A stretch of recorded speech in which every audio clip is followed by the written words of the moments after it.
Selamat datang di Nanti Malam, tempat di mana kisah mistis pesugihan dan rahasia gelap dari pelosok Indonesia akan kami buka perlahan dan tanpa ampun. Di sini kami tidak hanya menceritakan horor seperti dongeng tidur, tapi membawamu masuk ke sisi lain dunia yang mungkin belum pernah kamu sentuh.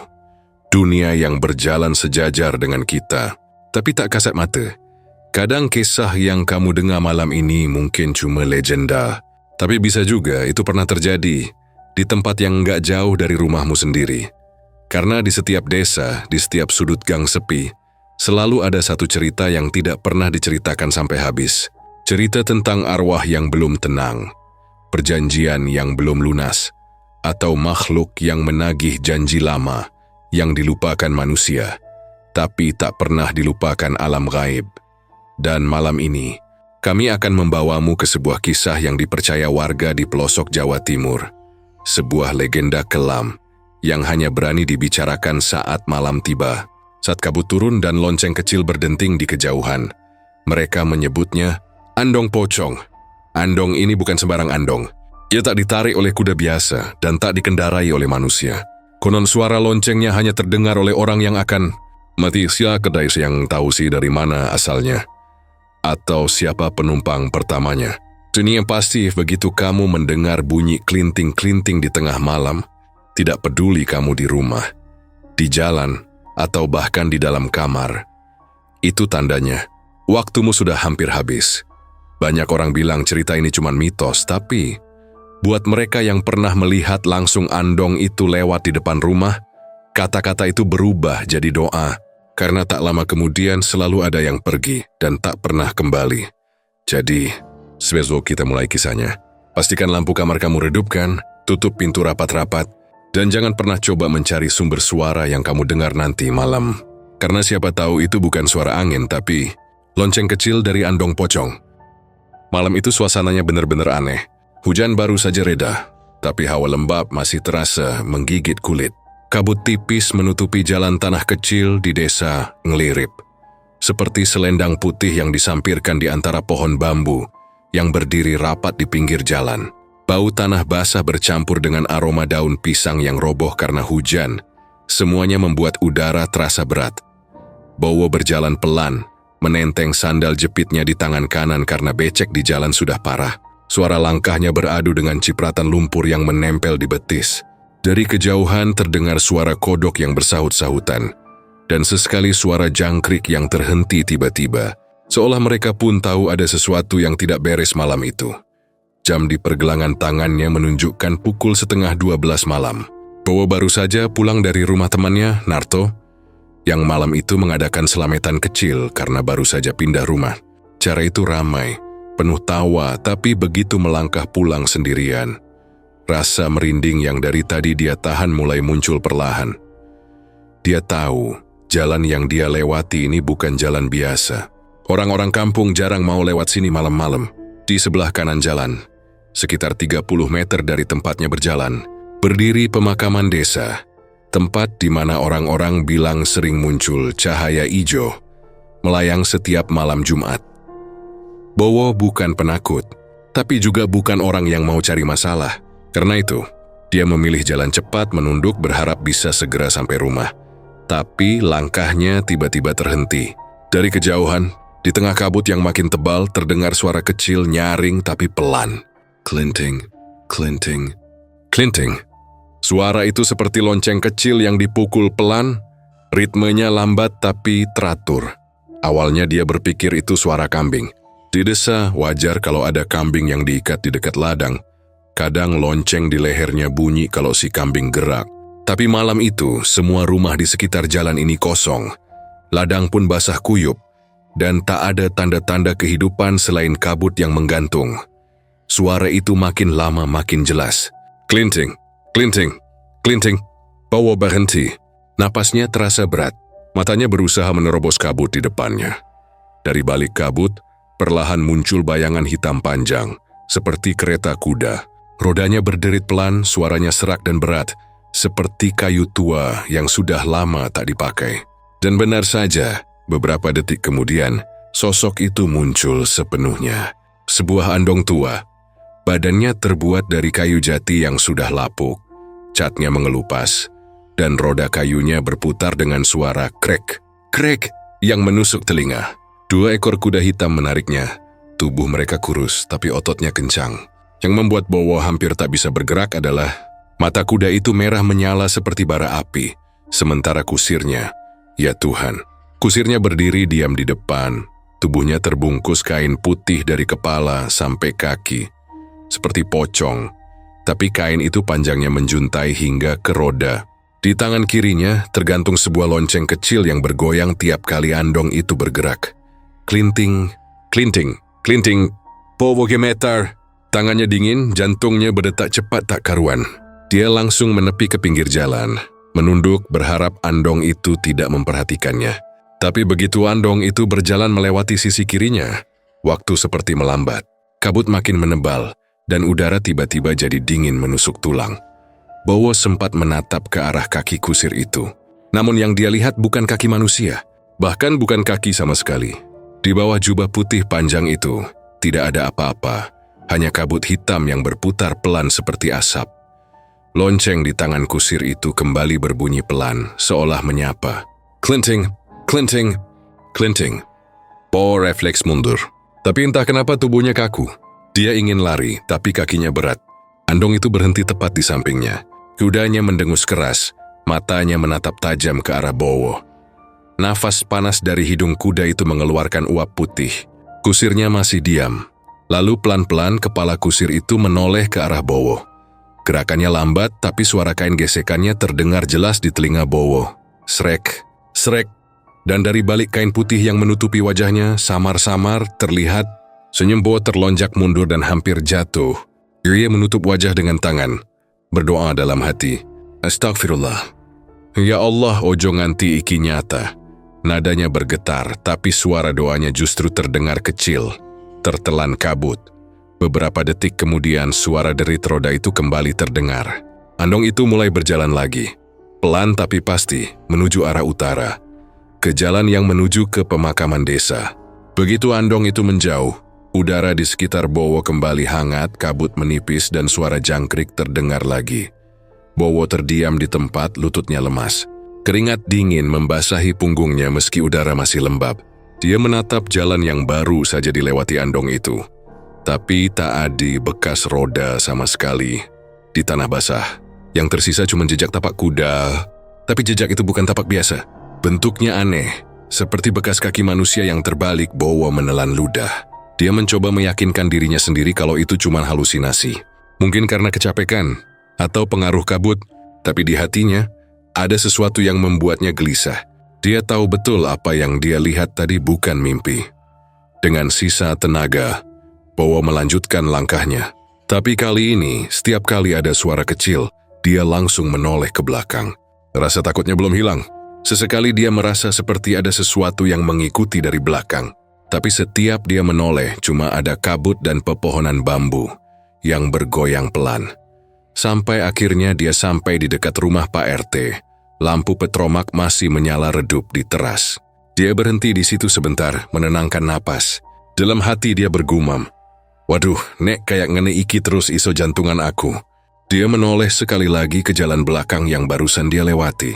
Kabut masih menggantung di sana. Tapi kali ini dia merasa seperti melihat sesuatu yang bergerak di ujung jalan. Bayangan putih, melambai pelan, berdiri di tengah jalan. Bowo langsung masuk ke pekarangan rumah, menutup pintu kayu rumahnya rapat-rapat, lalu duduk di lantai sambil memegangi dadanya. Dia mencoba menenangkan diri, tapi suara itu masih ada. Pelan, sangat pelan, tapi jelas. Klinting, klinting, klinting. Dia menutup telinga. Tapi suara itu justru terdengar makin dekat, seolah bukan datang dari luar rumah, tapi dari dalam kepalanya sendiri. Beberapa menit kemudian suara itu hilang begitu saja. Bowo akhirnya bisa bernafas lega meski badannya masih gemetar. Ia langsung menuju kamar, menyalakan lampu minyak kecil di meja lalu berbaring. Tapi matanya tak bisa terpejam. Di balik kelopak matanya, dia masih melihat sosok andong itu. Kudanya yang hitam legam, roda kayunya yang lapuk, dan lonceng kecil di tangan kusir yang bergoyang setiap kali andong itu bergerak. Dia menarik napas panjang.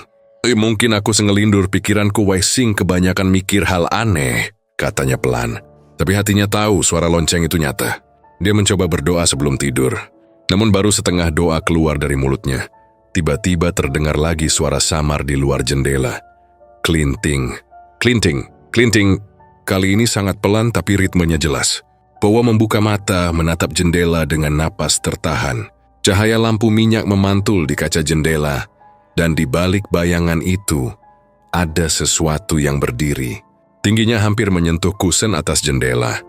Tubuhnya tertutup kain putih, dan di lehernya tergantung lonceng kecil yang berayun pelan. Bowo menutup mata dan menggigil. Dia tahu malam itu belum berakhir, dan apapun yang dia lihat di jalan tadi telah mengikutinya pulang. Pagi itu udara terasa dingin meski matahari sudah mulai naik dari balik pepohonan bambu. Bowo duduk di dapur sambil meneguk kopi buatan ibunya.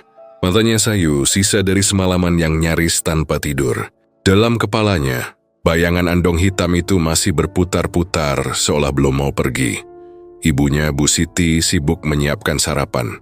Tapi dari gerak tubuh dan wajahnya, kelihatan kalau wanita itu sedang menahan sesuatu.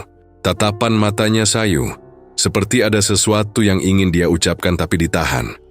Setelah beberapa lama diam, Bowo akhirnya membuka suara. "Bu, semalam aku ngalami hal aneh," katanya pelan. Ibunya berhenti mengaduk sayur di panci, menoleh perlahan. "Hal aneh opo le?" Bowo menarik napas panjang. Dia mulai menceritakan semuanya. Tentang suara lonceng di tengah kabut, Andong tua yang muncul di jalan dekat kuburan, sampai sosok kusir berpakaian kafan putih yang wajahnya nggak kelihatan. Waktu Bowo selesai cerita, suasana dapur langsung hening. Bu Siti menatap anaknya lama, lalu pelan-pelan duduk di kursi kayu di depannya. "Lep," suaranya gemetar. "Kowe beneran krungu suarane lonceng ge?" Bowo sedikit bingung. "Iya Bu, kayak suara logam kecil, bunyinya halus tapi jelas banget." "Lah emang kenapa Bu?" Ibunya nggak langsung jawab. Wajahnya mendadak pucat, bibirnya kering, dan matanya mulai berkaca-kaca. Kata Wong dulu, "Jenono wong krungu loncenge Andong pocong." Ikutan dane, umure wis ora suwe. Bowo spontan tertawa kecil, berusaha mengusir suasana tegang. "Abu iki lo, ngapusi wae. Masa cuma gara-gara lonceng terus orang bisa mati? Palingan cuma kebetulan." Tapi Bu Siti nggak ikut tertawa.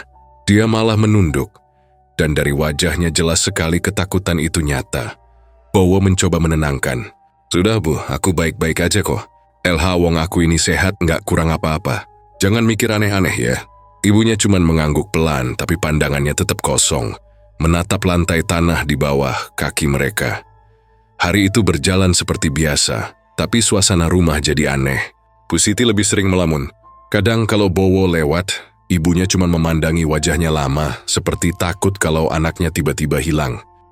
Sore harinya Bowo duduk di teras sambil ngerokok.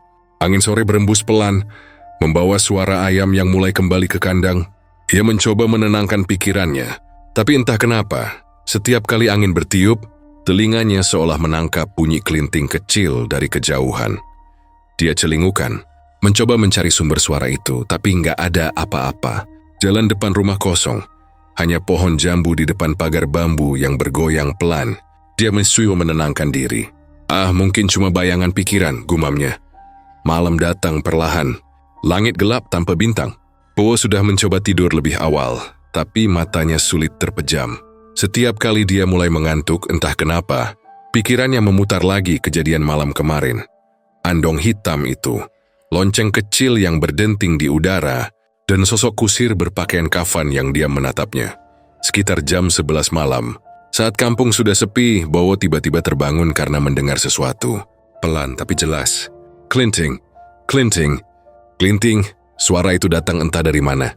Ia duduk di ranjang, napasnya tertahan. Suara itu terdengar lagi, kali ini lebih jelas, seperti tepat di luar rumah.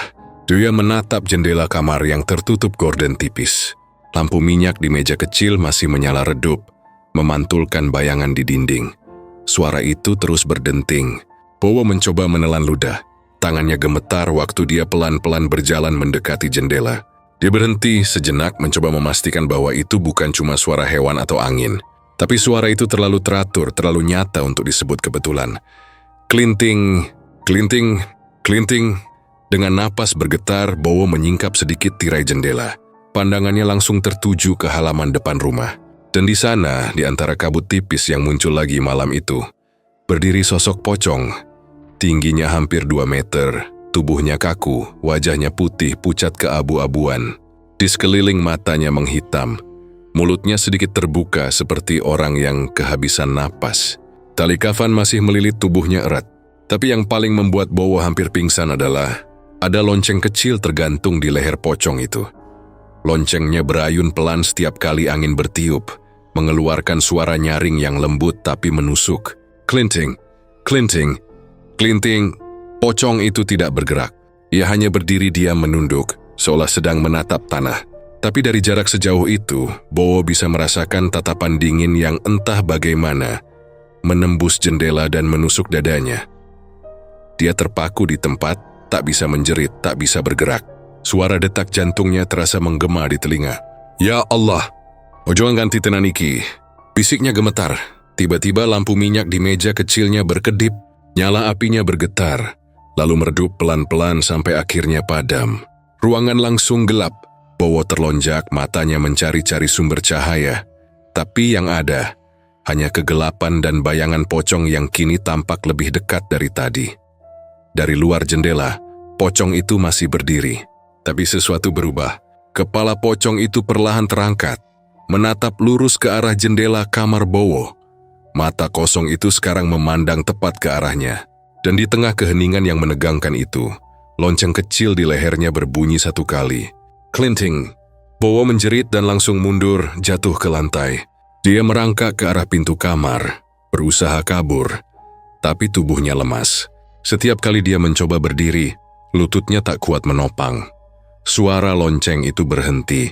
Tapi entah kenapa, hawa dingin yang tadi cuma di luar kini terasa memenuhi ruangan. Dari arah jendela terdengar suara kain bergesek pelan, seperti sesuatu yang sedang diseret ke lantai. Bowo memberanikan diri menoleh sedikit.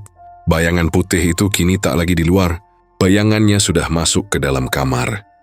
Dia langsung menutup mata, berusaha membaca doa sekuat tenaga. Bibirnya bergetar. Kalimat-kalimat doa bercampur dengan isak kecil karena takut. Tapi suara itu malah makin jelas. Sebuah desah berat napas panjang yang keluar dari entitas di hadapannya. Bowo menggigil. Dia merasakan sesuatu menyentuh pundaknya. Dingin, lembab, dan berat. Refleks dia berteriak keras dan begitu membuka mata, semua hilang. Ruangan kembali kosong. Lampu minyak kembali menyala dengan sendirinya. Apinya berkedip lemah. Tidak ada pocong. Tidak ada lonceng. Tidak ada suara apapun selain napasnya yang tersengal. Dia menatap sekeliling, berusaha meyakinkan diri kalau semuanya cuma mimpi. Tapi begitu ia menunduk, di lantai dekat jendela ia melihat jejak tanah basah. Seperti ada yang baru saja berdiri di sana. Pagi harinya, Bowo tak banyak bicara. Matanya sembab, wajahnya pucat dan tubuhnya lemas. Pusiti melihat keadaan anaknya dengan cemas. "Bowo, kowe ora enak badan, le?" Tanyanya. Bowo menggeleng. "Ora, Bu. Cuma nggak bisa tidur aja." Tapi ibunya tahu ada sesuatu yang tidak dia ceritakan. Siang itu, Bowo duduk di balai bambu depan rumah, memandangi langit yang mulai mendung lagi. Di ujung jalan anak-anak kecil masih bermain, tertawa, berlari-larian. Dunia terasa normal, tapi di dalam hatinya ada rasa yang berat. Ia tahu suara itu nyata. Ia tahu apa yang dia lihat semalam bukan mimpi. Tiba-tiba dari kejauhan terdengar suara kereta sapi lewat. Suaranya mirip tapi tak sama. Bowo menutup telinga. Ia merasa seperti ada yang berdenging di kepalanya. Seperti gema dari suara lonceng itu yang belum mau hilang. Malam berikutnya, Bowo memutuskan tidur di ruang tengah. Lampu dinyalakan. Pintu dikunci rapat dan ia membaca doa sebelum tidur. Tapi bahkan sebelum kantuk datang, suara itu terdengar lagi. Klinting, klinting, klinting. Kali ini suaranya lembut, hampir seperti bisikan. Bowo langsung membuka mata, dan dalam cahaya temaram lampu ia melihat sesuatu di pojok ruangan. Bayangan pocong itu lagi, berdiri membelakanginya. Tapi kali ini, pocong itu tidak menatap jendela. Ia menatap foto keluarga yang tergantung di dinding. Dan di lehernya, lonceng kecil itu berayun pelan, berbunyi 1 kali lagi. Klinting. Suara itu berhenti, Lalu sosok itu memudar perlahan, seperti kabut yang tertiup angin. Tinggal keheningan panjang yang menyesakkan dada. Bowo menangis pelan malam itu. Ia tahu, suara lonceng itu bukan sembarang suara. Dan yang lebih menakutkan dari semuanya adalah, hanya dia yang bisa mendengarnya. Malam itu, udara di desa Nglirip terasa berat. Setelah kematian mendadak Pak RW, suasana kampung berubah jadi dingin dan penuh bisik-bisik. Orang-orang nggak ada yang berani keluar malam. Di warung kopi depan masjid yang biasanya ramai tiap malam kini sepi. Lampunya padam lebih cepat dari biasanya. Dan anehnya, setiap kali angin lewat, Bowo selalu merasa kayak ada yang berbisik pelan di dekat telinganya. Bowo duduk di ruang tamu sambil ngelihatin foto keluarga yang tergantung di dinding. Matanya kosong, pikirannya kemana-mana. Apa mungkin benar kata ibu? Suara lonceng itu pertanda kematian? Gumamnya dalam hati, tapi logika Bowo masih berusaha menolak. Dia mencoba berpikir rasional. Mungkin cuman kebetulan. Mungkin suara lonceng itu cuma dari kambing tetangga atau ranting yang kebentur angin. Tapi dalam hati kecilnya ada sesuatu yang mulai takut waktu berjalan pelan. Hari itu sore menjelang malam, dan langit berwarna oranye pudar. Ibu Bowo, yang sejak pagi wajahnya murung, duduk di dapur sambil ngelus-ngelus rosario kecil di tangannya. "Nak, jangan keluar malam ini ya," katanya pelan. "Aku ora enak ati. Rasane kayak ono sing liwat mane bengi iki." Bowo menatap ibunya dan tersenyum kaku. "Santai aja Bu, Bowo nggak kemana-mana kok." Tapi setelah maghrib, saat suara azan sudah berhenti menggema, Bowo duduk sendirian di teras. Entah kenapa malam itu hawa udaranya nggak seperti biasanya. Angin yang biasanya dingin terasa berat kayak membawa sesuatu yang busuk. Dari kejauhan, dia dengar suara kodok bersahutan. Tapi di antara suara itu, samar-samar muncul bunyi lain. Bunyi yang bikin jantungnya berdetak lebih cepat. Klinting, klinting, klinting. Bowo langsung berdiri. Dadanya berdegup. Astagfirullah. Lagi-lagi, bisiknya pelan. Suara itu datang pelan, tapi kali ini bukan dari jalan depan rumah seperti sebelumnya. Arah suaranya terdengar dari atas rumah. Tepatnya dari atap. Bowo buru-buru masuk, ngambil senter, lalu naik ke loteng lewat tangga kayu kecil di ruang tengah. Tangga itu sudah tua, bunyinya berderit setiap kali dipijak. Udara di loteng lebih pengap. Bau debu dan kayu lapuk menyeruak begitu dia membuka pintunya. Senter di tangannya bergetar kecil. Sinar putihnya menyapu perlahan ke setiap sudut. Hanya terlihat kotak bekas, karung beras lama, dan sarang laba-laba yang menggantung di balok kayu. Tapi pas senter itu menyorot ke arah belakang, Bowo mendadak berhenti. Ada bekas jejak kaki, kecil tapi jelas. Penuh lumpur dan basah. Bau tanahnya menyengat kayak baru diangkat dari kuburan. Astagfirullah, bisik Bowo. Dia mendekat pelan. Jejak itu memanjang, berhenti di dekat jendela kecil yang menghadap ke arah kuburan desa. Jendela itu sedikit terbuka, dan angin malam meniup tirai kainnya hingga bergoyang pelan. Saat itulah Bowo sadar ada sesuatu di luar jendela. Sebuah bayangan hitam berdiri di antara kabut. Samar, tapi jelas terlihat bentuk tubuhnya yang terbungkus kain putih. Tali kafannya masih melilit erat, dan dari lehernya tergantung lonceng kecil yang berayun pelan. Setiap kali bergerak sedikit, bunyinya terdengar lirih tapi tajam. Klinting. Klinting. Pocong itu berdiri diam, menghadap ke arah rumah Bowo. Mata Bowo membulat, napasnya terhenti sesaat. Dia mundur perlahan, tapi lantai kayu di bawah kakinya berderit. Suara itu membuat pocong itu seolah bereaksi.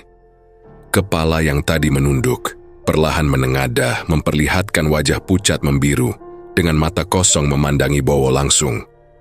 Bowo jatuh terduduk, senter di tangannya terlepas, sinarnya berputar ke dinding, menciptakan bayangan acak yang bergoyang di antara debu. Tapi saat dia menunduk untuk ngambil senter, suara itu hilang. Pocong itu lenyap begitu aja. Yang tersisa hanya bau tanah basah dan udara dingin yang makin menusuk kulit.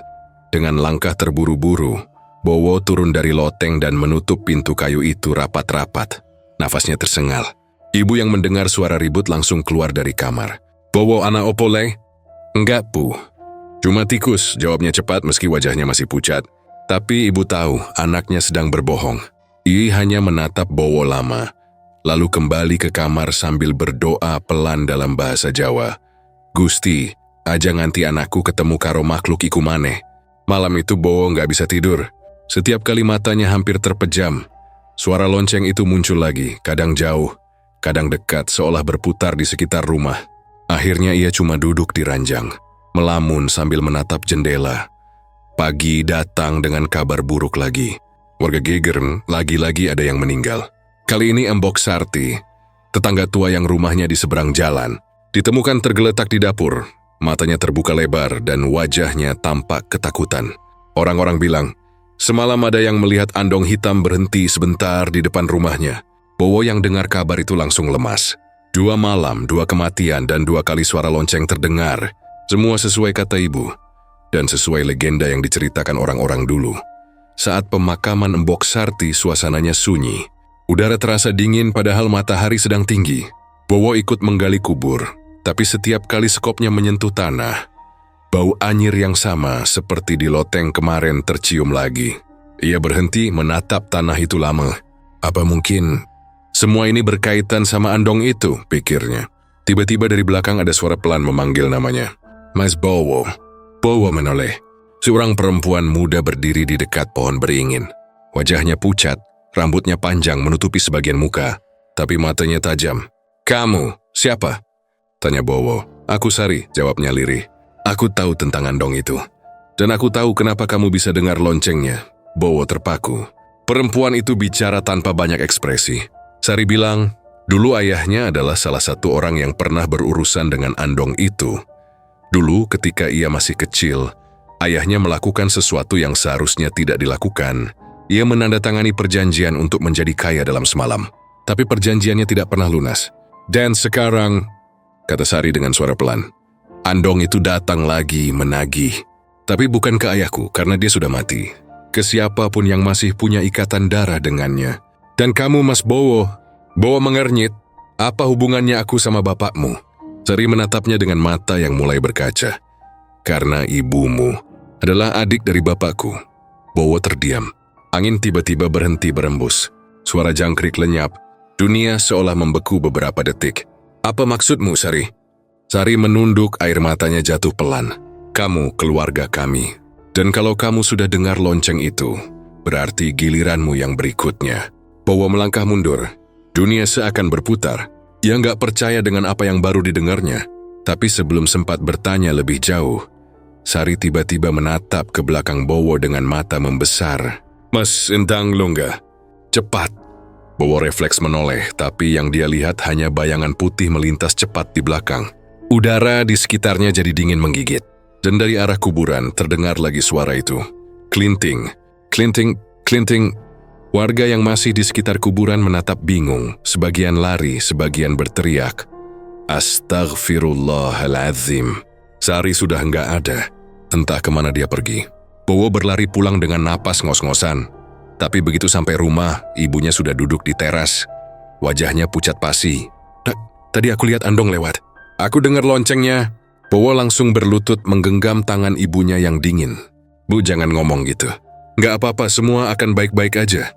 Tapi matanya gemetar karena ia tahu kalau lonceng itu terdengar oleh ibunya. Berarti sudah ada nama lain yang akan dipanggil malam ini. Langit mulai gelap, dan suara lonceng kecil itu kembali bergema. Pelan tapi jelas, diiringi suara roda kayu berderit dari arah jalan desa yang sepi. Dan malam itu, Bowo sadar bahwa kematian pertama hanyalah awal dari kutukan yang lebih panjang. Angin sore berhembus pelan ketika Bowo menapaki jalan setapak menuju rumah paling ujung di desa Nglirip. Rumah kayu tua yang sudah mulai miring, beratapkan genteng lumutan, dengan pekarangan yang dipenuhi pohon pisang dan kelapa. Di depan rumah itu, ada kursi bambu reot tempat seorang kakek duduk, menatap kosong ke arah sawah yang diselimuti kabut tipis. Dialah Mbah Darmo, orang yang dikenal paling tua dan paling paham soal hal-hal gaib di desa itu. Orang bilang umur Mbah Darmo sudah lebih dari 80, tapi sorot matanya masih tajam, dan suaranya kalau bicara bisa bikin bulu kuduk berdiri. Bowo berhenti di depan pagar bambu dan mengucap salam pelan. Assalamualaikum, Mbah. Mbah Darmo menoleh perlahan, matanya menyipit. Olah, Bowo tuh? Kowe sing anake Bukarti? Iya, Mbah, jawab Bowo sambil menunduk hormat. Aku masih ngobrol sebentar, Mbah, soal sesuatu yang aneh. Kakek tua itu menatapnya beberapa detik tanpa bicara, lalu mengangguk pelan. Wis melebu wae. Tapi hati-hati yo, ojo ngomong keras-keras neng omah iki. Begitu masuk ke dalam, udara di rumah Mbah Darmo terasa lembab. Bau menyan bercampur kayu tua mengisi ruangan. Di sudut, ada rak kayu penuh botol kaca berisi cairan kekuningan. Dan di meja kecil ada dupa yang masih mengepulkan asap. Mbah Darmo duduk di kursi bambu dekat tungku, sementara Bowo duduk bersila di lantai. Ngene Mbah, kata Bowo pelan. Aku pingin tanya soal sesuatu. Malam-malam belakangan aku dengar suara lonceng kecil. Terus lihat andong hitam lewat. Kudanya matanya abangku sire. Orang nyandak lemah. Mbah Darmo berhenti menatap api di tungku. Lalu perlahan mengangkat wajahnya. Andong? Hitam? Gumamnya lirih. Kowe yakin sing kowe delok iku andong le? Iya mbah, aku malah lihat jelas kudanya, loncengnya, bahkan kusirnya. Kakek itu menarik napas panjang, lalu menatap Bowo lama. Ndang aku takon siji le, kowe wis tau krungu wong ngomong soal andong pocong. Bowo menggeleng. Belum mbah.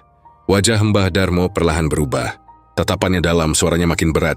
Le andong kui dudu andong sembarangan. Kue dulune duweke wong sugih zaman londo. Wong iku juragan tanah, jenenge Sastro Winoto. Waktu kui deweke dari makmur sak kampung. Tapi kekayaannya ora wajar. Ora ana sing ngerti saka ngendi asale duite. Nganti ana sing curiga nek dian duwe perjanjian peteng karo dan yang alas. Bowo menyimak, tubuhnya kaku. Perjanjian peteng maksudnya mbah. Pesugihan le. Suara Mbah Darmo makin pelan tapi tegas. Duweku iki ngerti kabe. Jaman biyen sastro kuwi ora mung nyerah ke tumbal banyu kopi utawa pitik ireng. Deweke njaluk tumbal nyawa manungsa. Wong-wong kampung sing utang padane, sing ora bisa mbayar, diilangke pelan-pelan, dilingne wong-wong nanging ora ana sing wani ngomong.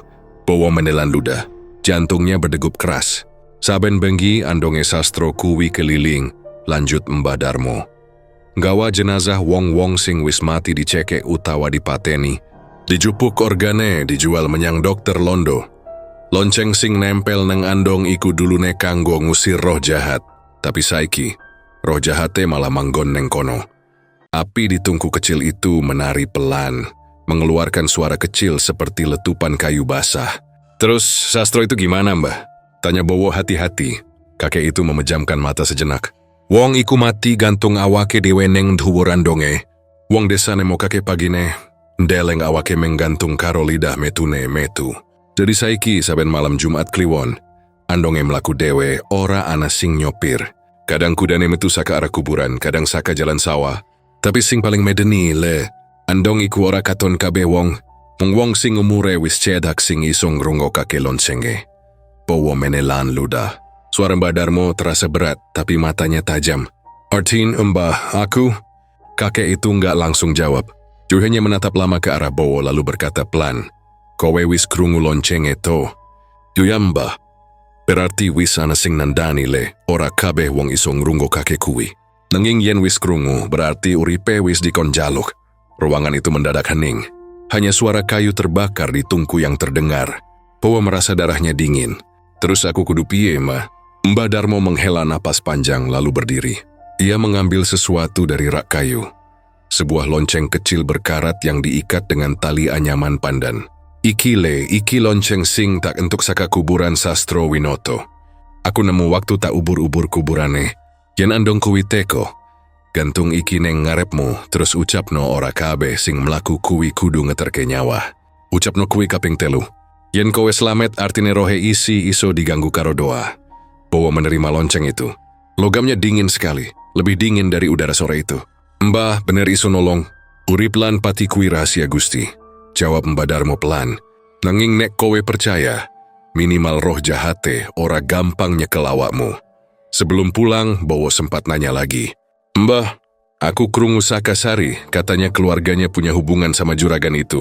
Apa iya? Mbah Darmo menatap tajam. Sari, kowe ketemu Sari?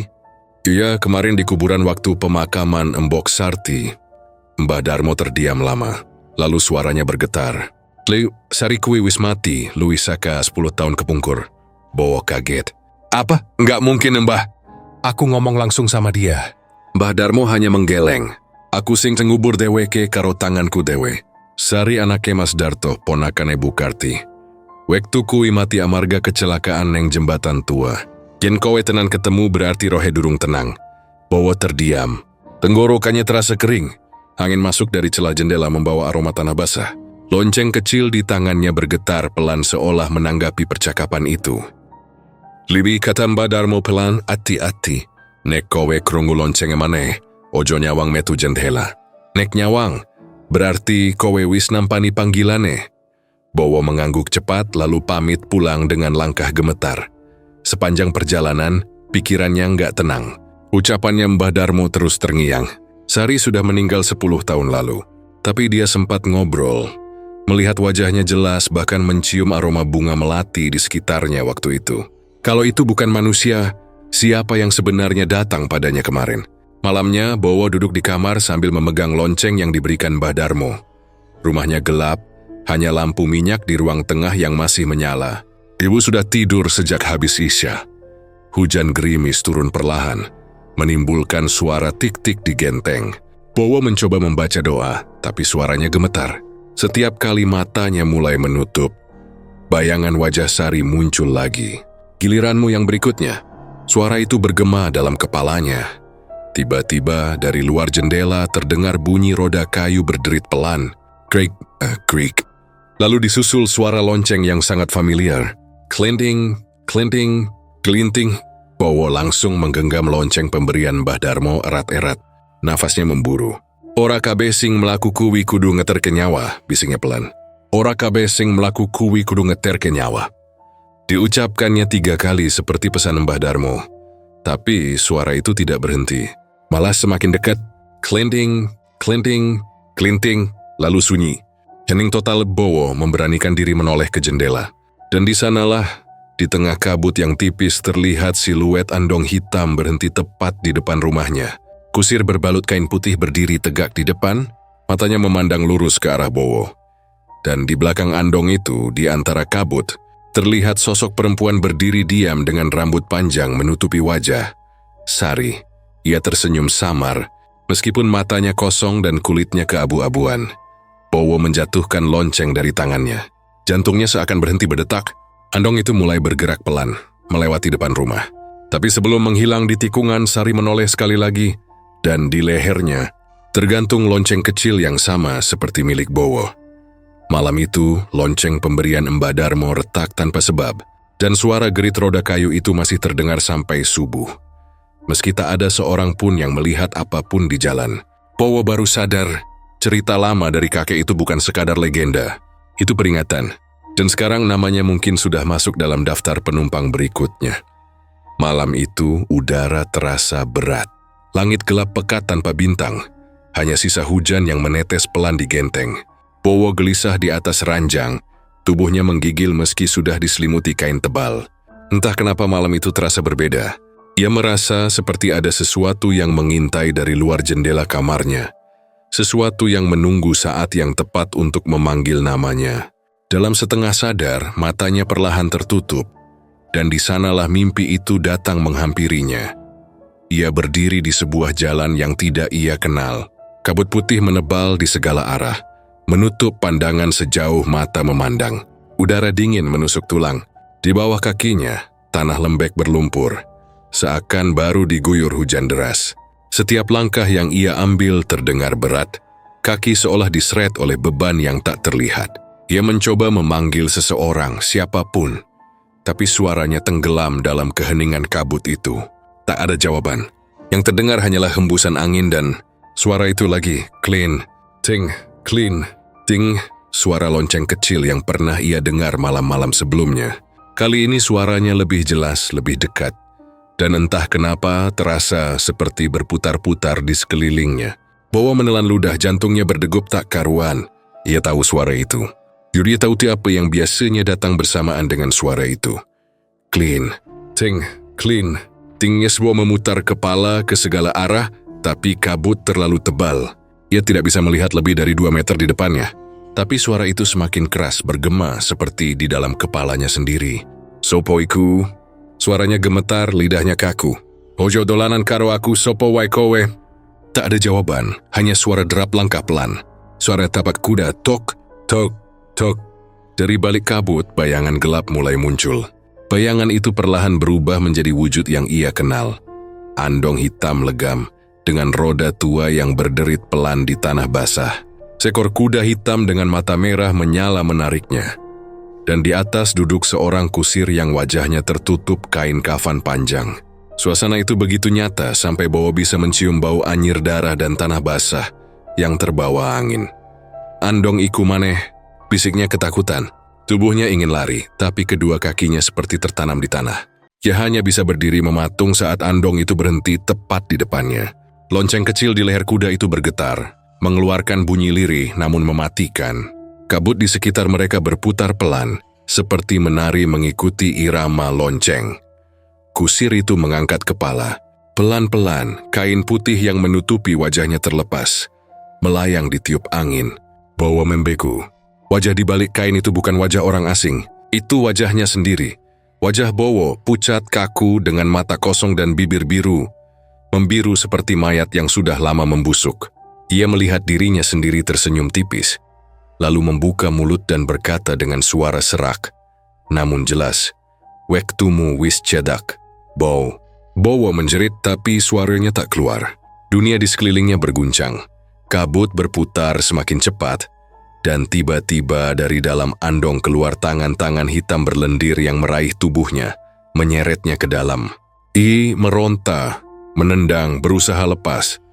Tapi semakin keras ia melawan, semakin dalam tubuhnya ditarik. Suara lonceng itu kini berubah jadi nyaring dan memekakkan telinga. Klin, ting, klin, ting. Tiba-tiba semuanya gelap. Bowo terbangun dengan napas tersengal-sengal. Keringat membasahi seluruh tubuhnya. Ia menatap sekeliling. Ia sudah di kamarnya. Nafasnya terengah, dadanya naik turun cepat. Tapi jantungnya masih berdebar seperti habis lari jauh. Ia menatap keluar jendela. Masih malam. Jam di dinding menunjukkan pukul 2:13 menit. Ia menutup wajah dengan kedua tangan. Mencoba menenangkan diri. Mimpis, cuma mimpi. Gumamnya pelan. Tapi saat ia hendak berbaring lagi, telinganya menangkap suara lirih dari luar kamar. Clean. Ting, clean, ting. Bowo terdiam. Kami memicingkan mata, menajamkan pendengaran. Suara itu benar-benar nyata, datang dari luar rumah. Yaf menatap ke arah pintu lalu ke jendela. Ia tahu suara itu. Lonceng kecil yang tergantung di leher kuda Andong. Tapi bagaimana bisa? Yui baru saja bangun dari mimpi yang sama. Bowo menelan ludah. Ora mungkin iki nyata, katanya pada diri sendiri. Tapi suara itu semakin keras. Bowo bangkit dari ranjang, berjalan pelan menuju jendela. Kakinya bergetar, tapi rasa penasaran memaksanya untuk melihat. Ia membuka sedikit gorden, menyisakan celah sempit. Di luar halaman rumahnya diselimuti kabut tipis. Pohon mangga di depan rumah bergoyang pelan tertiup angin malam. Tak ada siapapun, tak ada kuda, tak ada Andong. Tapi suara lonceng itu masih terdengar. Seolah-olah sesuatu sedang berputar mengelilingi rumahnya. Clean, ting, clean, ting. Nak, kamu dengar sesuatu? Suara ibunya terdengar dari kamar sebelah. Bowo menoleh cepat. Yuna merasa sedikit lega, tapi kemudian membeku ketika mendengar lanjutan kalimat ibunya. Aku nggak dengar apa-apa. Bowo tertegun. Yuna menatap ibunya yang berdiri di ambang pintu. Wajahnya tampak cemas. Bu, suara lonceng itu. Ibu beneran nggak dengar? Ibunya menggeleng pelan, matanya mulai berkaca-kaca. Nggak ada suara apa-apa, nah. Kamu kenapa? Mukamu pucat sekali. Bowo menatap ibunya lama. Yu ingin menjelaskan, tapi suaranya tertahan di tenggorokan. Dia cuma bisa berbisik lirih, cuman aku yang bisa dengar, Bu. Malam itu, Bowo tak tidur lagi. Dia duduk di depan jendela, memandangi gelap. Sementara suara lonceng itu datang dan pergi, seperti berputar di kejauhan.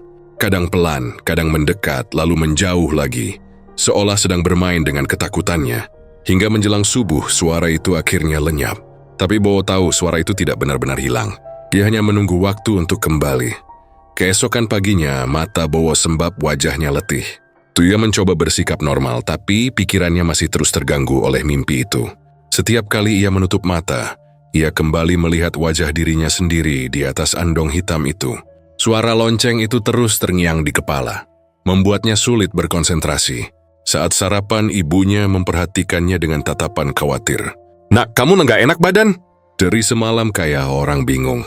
Bowo menggeleng berusaha tersenyum. "Nggak apa-apa, Bu, cuma kurang tidur." Namun dalam hati ia tahu ada sesuatu yang salah. Ia bisa merasakan keberadaan sesuatu di sekitarnya. Sesuatu yang tak terlihat, tapi selalu mengikuti. Setiap kali ia berjalan keluar rumah, ia merasa ada mata yang mengawasi dari kejauhan. Kadang saat malam tiba, suara lonceng itu terdengar lagi, samar di antara suara jangkrik dan kodok sawah. Malam berikutnya, Bowo mencoba menulis tentang mimpinya. Ia berpikir mungkin dengan menuliskannya, pikirannya bisa tenang. Tapi fawu saja ia menulis beberapa baris, tiba-tiba tinta di pulpen berhenti mengalir. Ia mengguncang pena itu, tapi yang keluar malah setetes cairan merah, darah. Ia terlonjak kaget menjatuhkan pena ke lantai. Saat ia memungutnya, darah itu sudah menghilang, berganti dengan tinta hitam biasa. Tangannya gemetar. "Apa aku mulai gila?" bisiknya pelan. Menjelang tengah malam, suara lonceng itu kembali terdengar. Kali ini datang dari dalam rumah, dari ruang tamu. Bowo berdiri perlahan, langkahnya hati-hati. Dia melihat bayangan samar di dinding, seperti seseorang berdiri di depan pintu. Ia mendekat pelan, jantungnya berdebar keras. Saat ia sampai di ruang tamu, tak ada siapapun. Tapi di meja kayu dekat jendela, ada sesuatu yang tak seharusnya ada. Sebuah lonceng kecil berkarat, masih meneteskan air, seolah baru diambil dari dalam kuburan basah. Bowo mundur perlahan, napasnya tersengal. Ia tahu benda itu bukan miliknya. Tapi siapa yang menaruhnya di sana? Ia mendengar suara langkah pelan dari arah dapur. Dia menoleh cepat seki, tapi iman tidak mesti apon nipo. Suara lonceng itu berdenting lagi. Kali ini dari dalam kamarnya, Clint. Tingisi Bowo menelan ludah, lalu berlari kembali ke kamar. Di atas ranjang, di tempat ia tidur, ada bayangan gelap yang duduk membelakanginya. Bahunya naik turun, seperti sedang menangis. Perlahan bayangan itu menoleh, dan Bowo melihat wajahnya sendiri lagi. Pucat dengan lonceng kecil tergantung di leher. "Wiswayahe, Bowo," katanya pelan. Dengan senyum menyeramkan, Bowo menjerit tapi seluruh tubuhnya lumpuh. Dia isi selari, tapi kakinya tak bisa digerakkan. Ruangan terasa berputar, dan suara lonceng itu kini bergema di seluruh kepala. Semuanya gelap, lalu hening. Ketika ia terbangun pagi itu, Bowo duduk di ranjang dengan napas terengah. Di tangannya tergenggam lonceng kecil berkarat yang sama. Tidak lagi sekadar mimpi. Kini benda itu nyata, dingin dan berat di genggamannya. Dan untuk pertama kalinya, Bowo benar-benar yakin bahwa suara lonceng itu bukan lagi pertanda, tapi panggilan. Sesuatu sedang menunggunya, sesuatu yang tidak bisa dihindari. Hujan baru saja berhenti malam itu. Udara di desa Nglirip terasa lembab, dingin menusuk tulang. Angin berembus pelan membawa aroma tanah basah dan dedaunan yang menguap setelah diguyur hujan sore tadi. Langit kelabu tanpa bulan, tanpa bintang, hanya kegelapan yang menelan seluruh desa. Di dalam rumah kayu kecil di ujung jalan setapak, Bowo duduk di pojokan kamarnya dengan tubuh gemetar. Matanya cekung, wajahnya pucat dan rambutnya acak-acakan. Sudah berhari-hari ia tidak bisa tidur nyenyak. Setiap kali matanya terpejam, suara itu selalu datang. Suara lonceng kecil yang bergema pelan, namun menusuk hingga ke tulang. Clint, ting, Clint. Tingis kadang datang dari kejauhan, kadang terdengar tepat di telinganya, seolah ada sesuatu yang berbisik di balik kegelapan. Ibunya Di sudah beberapa kali mencoba menenangkan, tapi semakin hari, Bowo semakin aneh. Ia sering melamun, menatap kosong ke arah jendela, atau berbicara sendiri seolah sedang menjawab suara yang hanya dia yang bisa dengar. Warga desa mulai berbisik, menyebut namanya dengan nada iba dan takut. "Kasihan si Bowo mungkin kebawa arwah andong setan itu," kata mereka pelan, seolah takut kalau arwah yang mereka sebut sedang mendengarkan. Pagi hari, Bowo mencoba tetap beraktivitas seperti biasa. Ia masih pergi ke sawah, masih menyapa tetangga, tapi senyumnya hambar. Setiap kali ia berjalan, ia merasa ada yang mengikutinya dari belakang. Kadang dari sudut matanya, ia melihat bayangan putih tinggi berdiri di pinggir jalan, menatapnya tanpa mata. Kadang di sawah, di sela-sela padi yang bergoyang tertiup angin, ia melihat kain kafan kotor berkibar pelan, lalu menghilang begitu ia menatap langsung. Ia mulai lelah, rasanya hidupnya kini bukan lagi hidup, tapi penantian menuju sesuatu yang ia sendiri tak berani hadapi. Malam itu, suara lonceng datang lebih cepat dari biasanya. Biasanya suara itu muncul di tengah malam, tapi kali ini baru jam 9, dan sudah terdengar jelas dari luar jendela. Bowo sedang duduk di ruang tamu, menatap lampu minyak yang berayun pelan tertiup angin dari celah dinding bambu. Suara itu datang pelan tapi pasti. Clean, ting, clean, ting. Ibunya yang sedang di dapur menatap cemas ke arah anaknya. "Nak, kowe krungu maneh?" Tanyanya dengan suara pelan, hampir seperti bisikan. Bowo menatap ibunya, matanya kosong. "Iyo bu, wes cedak banget suarane," katanya lirih. Ibunya langsung menutup mulut menahan isak yang hampir keluar. Kyoni tahu dari cerita orang tua dulu, kalau suara lonceng itu terdengar makin jelas, berarti waktunya sudah dekat. "Ya Allah anakku," bisiknya pelan, suara itu semakin keras. Kali ini terdengar seperti berasal dari depan rumah. Bersamaan dengan itu, angin bertiup kencang, membuat dedaunan kering beterbangan ke segala arah. Lampu minyak di ruang tamu berkedip-kedip, nyalanya hampir padam, dan kemudian terdengar suara ketukan pelan di pintu depan. Tok, tok, tok. 3 kali ketukan, lembut tapi tegas. Suara itu membuat seluruh bulu kuduk Bowo berdiri. Ibunya menatap ke arah pintu dengan mata membulat, wajahnya ketakutan. "Oh, dibuka, Knak." Suaranya bergetar. "Aja kui dudu wong." Tapi entah kenapa tangan Bowo bergerak sendiri. Ia berdiri melangkah perlahan menuju pintu. Setiap langkah terasa berat, seolah tanah di bawahnya menarik ke bawah. Ia bisa merasakan dadanya berdebar keras, tapi sekaligus ada perasaan aneh yang menuntunnya untuk membuka pintu itu. Perasaan pasrah, campur penasaran yang tak bisa dijelaskan. Tok, tok, tok. Ketukan itu datang lagi, lebih keras, seolah yang di luar tahu Bowo ragu-ragu. Ibunya menjerit kecil, "Ojo bau, ojo dibukak." Tapi suara ibunya terdengar jauh, seperti tenggelam dalam kabut. Bowo meraih gagang pintu dengan tangan gemetar. Suhu logam itu dingin, hampir membekukan jemarinya. Dengan napas tersengal, ia memutar knop perlahan. Begitu pintu terbuka, kabut tebal langsung menyusup masuk. Udara di dalam rumah mendadak dingin sekali, seperti berada di ruang tanpa kehidupan. Di depan pintu, berdiri andong hitam legam itu. Kuda hitamnya tinggi besar, matanya menyala merah seperti bara api. Napasnya mengeluarkan uap dingin. Di belakangnya gerobak kayu tua berlumut dengan roda berderit pelan. Lonceng kecil di leher kuda itu bergoyang pelan. Clean, ting, clean, ting. Dan di atas andong itu duduk sosok kusir dengan kain kafan putih menutupi seluruh tubuhnya. Ia menunduk dalam, tangannya memegang kendali tali kuda. Namun yang membuat Bowo hampir pingsan adalah pintu belakang andong itu. Terbuka lebar, seperti mengundang seseorang untuk masuk. Seolah-olah andong itu bukan kendaraan, tapi pintu menuju tempat lain. Bowo mundur 1 langkah, tapi kakinya seolah berat sekali. Matanya berkunang, pandangannya kabur. Ia berusaha menutup pintu, tapi tubuhnya tidak mau mendengarkan. Dari dalam andong terdengar suara pelan, lirih seperti bisikan ribuan orang dari dalam tanah. Bowo.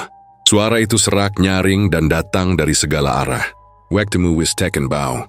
Ibunya menjerit dari belakang, "Allahu Akbar." "Bowo, aja metu nak." Tapi Bowo tidak bisa berhenti. Matanya menatap andong itu dengan pandangan kosong. Tubuhnya mulai bergerak maju tanpa ia sadari. Setiap langkah terasa seperti kehilangan sebagian kesadarannya. Di telinganya, suara lonceng semakin cepat, semakin keras, sampai tak ada suara lain yang bisa ia dengar. Clinting, clinting, clinting. Saat ia hampir mencapai pintu, kusir pocong itu mendongakkan kepala. Dari balik kain kafannya, wajahnya perlahan terlihat. Bukan wajah orang asing, itu wajah Bowo sendiri. Pucat dengan mata hitam kelam dan senyum mengerikan di bibirnya. "Milibu bau," katanya lirih. "Wis wayahe kowe numpak." Tubuh Bowo gemetar hebat. Ia ingin berbalik tapi pandangannya mulai gelap. Dari arah belakang, ibunya berlari, mencoba menarik tangan anaknya, tapi tubuh Bowo sudah limbung. "Nak, aja longgah." Aja diturut, teriaknya. Air mata mengalir deras di pipinya, tapi telapak tangannya hanya menyentuh udara kosong. Tubuh Bowo mendadak hilang keseimbangan dan roboh. Matanya terpejam dan semuanya menjadi gelap gulita. Keesokan paginya warga desa geger. Pintu rumah Bowo terbuka lebar, Tapi di dalam rumah hanya ada ibunya yang pingsan di lantai, dengan wajah penuh air mata. Bowo tidak ada di mana-mana. Beberapa warga mencari ke sawah, ke pinggir jalan, bahkan sampai ke kuburan desa, tapi hasilnya nihil. Satu-satunya hal yang mereka temukan adalah jejak roda andong di tanah basah di depan rumahnya. Jejak yang panjangnya berhenti tepat di depan pintu, lalu menghilang begitu saja. Mbah Darmo yang datang pagi itu hanya bisa menghela napas panjang. Ia menatap jejak itu dengan wajah muram. "Wiswayahe, bocah kuwi di penumpang terakhir," katanya pelan, suaranya bergetar.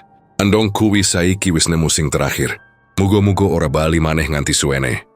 Beberapa warga berusaha menenangkan Ibu Bowo yang terus meracau histeris, menyebut nama anaknya berulang kali. "Nak bali, nak." Ibu ora salah, ibu ora ngerti, tapi tidak ada jawaban. Hanya suara angin yang lewat di antara pepohonan bambu di belakang rumah.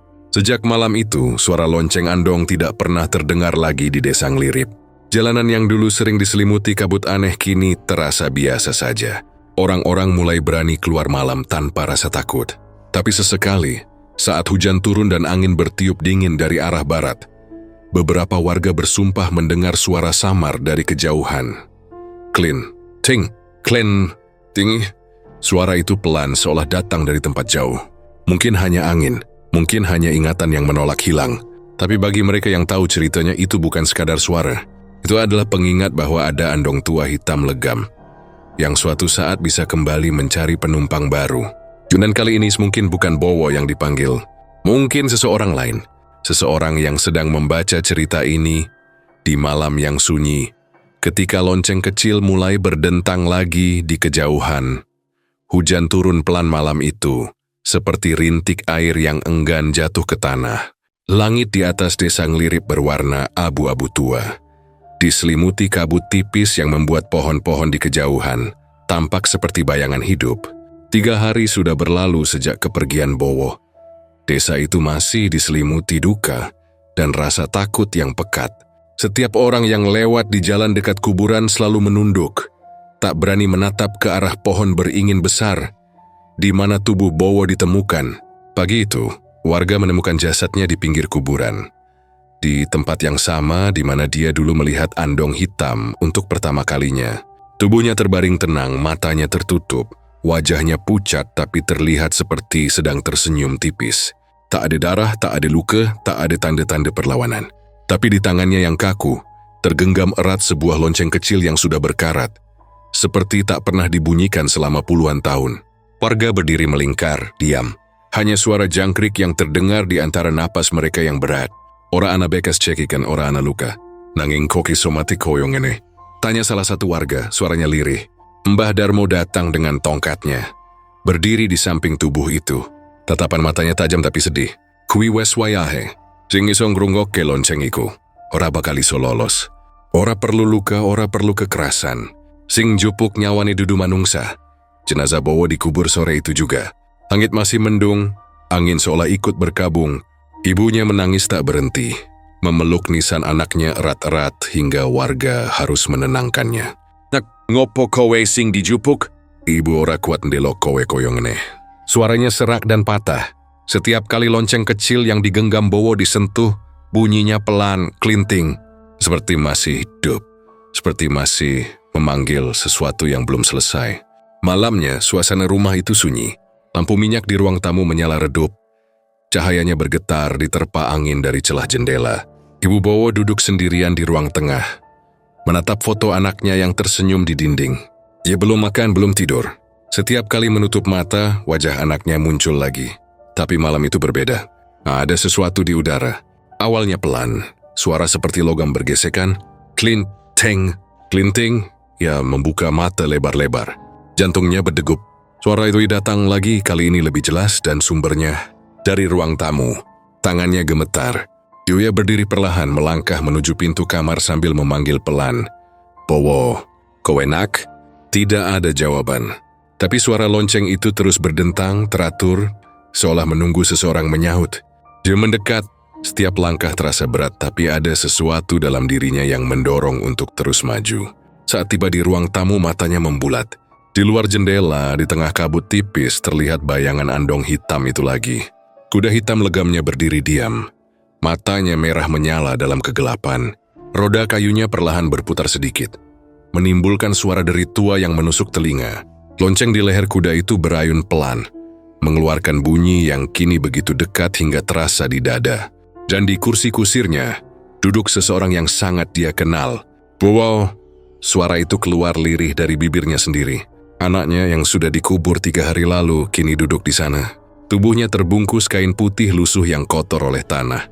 Wajahnya pucat seperti tanpa darah, tapi senyum kecilnya masih sama. Di lehernya tergantung lonceng kecil, yang setiap kali berayun mengeluarkan suara klinting. Klinting yang memecah sunyi malam.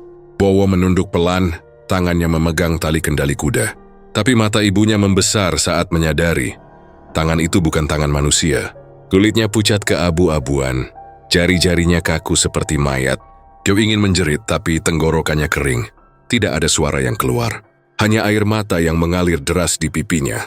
Andong itu bergerak pelan ke depan. Roda kayunya berderit menembus tanah becek di jalan depan rumah.